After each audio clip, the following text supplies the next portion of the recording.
Maddow sounds alarm on GOP efforts to block election results. Rachel Maddow has expressed deep concerns about the upcoming presidential election, but not due to doubts about Democratic nominee Kamala Harris. Instead, Maddow is worried about the efforts of Trump-supporting Republicans to refuse to certify election results. In the New York Times column, Maddow draws a parallel to mid-20th century racist demagogue Gerald L.K. Smith, who once sought to overturn John F. Kennedy's victory. She warns the readers, quote, "Trumpers have refined the process," end quote. Maddow points to Georgia's new election board rule allowing county officials, quote, "the option to delay or refuse certification in order to make a reasonable inquiry into the results. What counts as a reasonable inquiry? The new rule does not say," end quote. The rule contradicts the Georgia law that requires officials to certify the results within a week.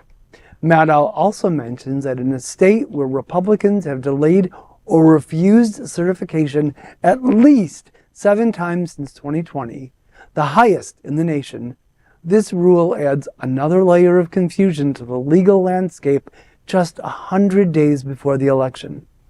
Maddow foresees a potential scenario where Georgia might refuse to certify a Harris victory.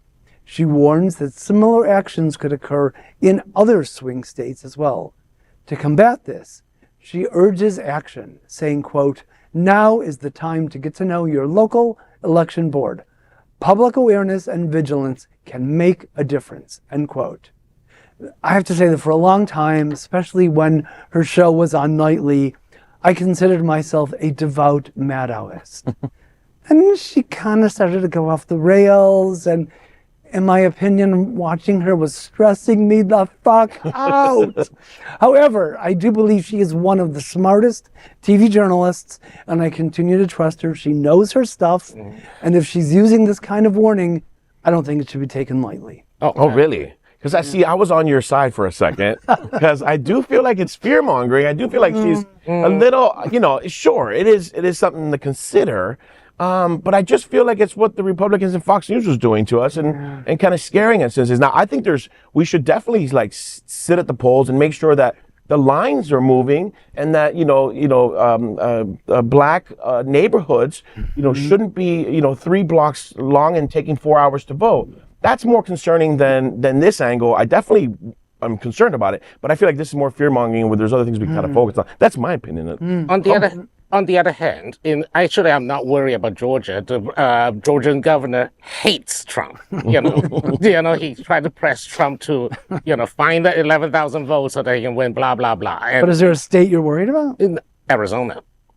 Because Kerry Lake, QAnon, the crazies are out there. The crazies are out there, and some of them are really going to try to delay or decertify results that they don't like. There are laws that were passed through state legislature in purely red states where Republicans supermajority, where they say that the legislature can replace the people's will when it comes to certify. So there is a scenario here that Maddow could be right, where let's say a red state like Kansas, where the Republicans own all branches of government, that they can just say, we do not certify that, we'll defer to legislature, and legislature overwhelming Trumpist.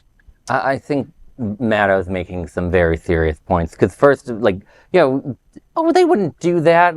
They used to say that, you wouldn't try to use the vice president's certification process as an attempted coup and lead to the deaths of police officers in a near riot. The far right has a very specific anti-democracy plan going on that we're seeing. This thing with Georgia, or this could be a nightmare scenario in a 270 electoral college. So for those at home that don't know, you need to get 270 electoral votes to be president. So let's say it makes a difference if they win or not.